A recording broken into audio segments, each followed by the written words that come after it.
What's up? Parlons des stéréotypes. Au secondaire, les petites prisons. On fait un comeback en secondaire 1. Moi, j'étais qui? C'est à vous de deviner. Le timide. C'est le type de personne dont il reste toujours dans son fucking coin, sinon qui va essayer de suivre toutes les règles, même absolument passer sur un passage piéton. Non! Non, tu passes pas sur un fucking passage piéton.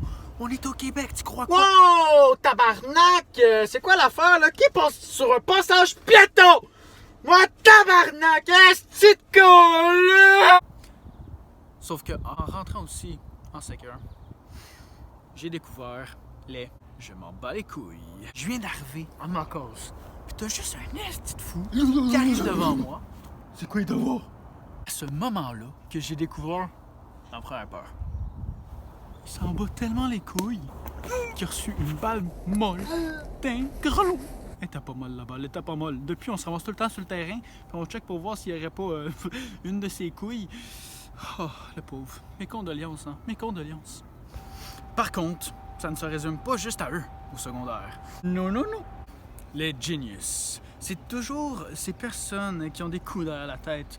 Du genre, je sais pas, mettre un fucking homard dans un urinoir dans le vestiaire de l'école. Genre, qui aurait pensé à ça? Qui? Genre, non! Il y a personne qui aurait pensé à ça. C'est pour ça que c'est des esti de genius. C'est pour ça. Puis après, t'as toujours les bananes, là, les petites surveillantes là, qui arrivent, qui pensent être drôles, qui font j'aimerais ça bien la voir pour mon souper à soir, j'ai une belle date. Puis après, la conne, elle se demande pourquoi elle est célibataire. T'as la grosse passe, c'est le gars qui sent toujours la merde assis à côté de toi puis laisse toujours une belle flaque. Puis on n'a jamais su pourquoi, mais il arrivait toujours à charmer les filles malgré leur odeur qui est comparable. Un esti d'égout, on va se le dire.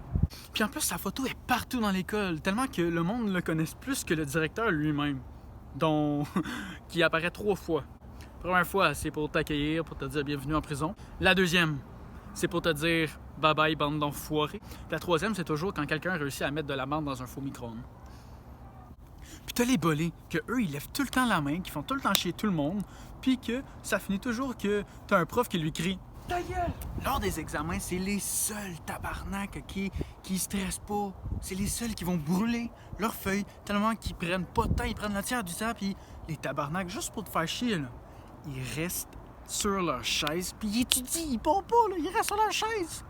Mais trouve-toi une vie, je sais pas. Ok, je dis ça, mais je fais des vidéos sur YouTube. Les gamers. Et les fameuses personnes qui arrivent à apporter leur console à l'école avec un écran. Puis on dirait toute une secte avec leur casse à la tête, ok, puis avec une fille au milieu, là, qui les gars sont puis ils veulent tous lui sauter dessus parce que c'est la seule fille, là. T'en penses quoi? Ah non, c'est facile. C'est leur bitch, ok? C'est leur reine. Voilà. C'est ça. Ok. Avoir su. Oh my god, j'aurais fait ça.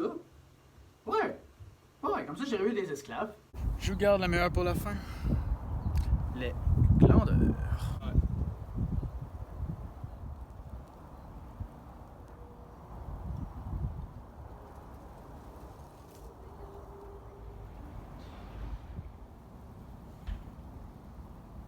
Lâche un pouce, mets un commentaire, abonne-toi, puis si tu veux une part 2, dis-le moi.